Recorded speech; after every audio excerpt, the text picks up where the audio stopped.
Narito na nga ang ating latest update tungkol mismo kay Donnie Pangilinan at Bel Mariano.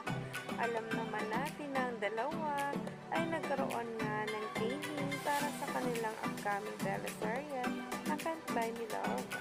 At after nga nito, nung naggabi na, ay may paayuda nga si Miss Darla Soler sa ating lahat ng mga bula na talaga nga namang nagpakilig sa binuking nga mismo sa Don Bell. Narito nga ang mga litrato nila dahil nag-rehearsal nga silang dalawa para sa live performance nga nila sa ASAP ngayong linggo na kung saan nga talaga ay kaabang-abang na ang kanilang upcoming teleserye. Marami nga ding sinabi ito na kung saan ay sabay pa nga raw umuwi after ng kanilang rehearsal. At ito pa nga ang naging caption ng nasabing post na ngayon ay nagtitrending na at pinag-uusapan.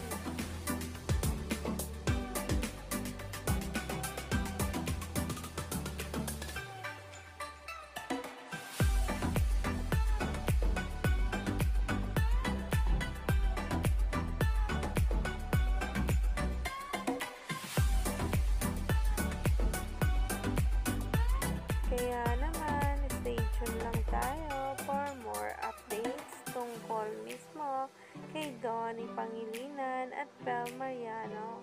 Napakakulit nga talagang maglambingan ang dalawa.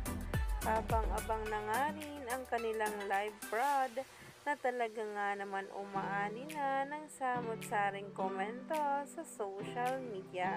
Kaya naman, stay tuned lang.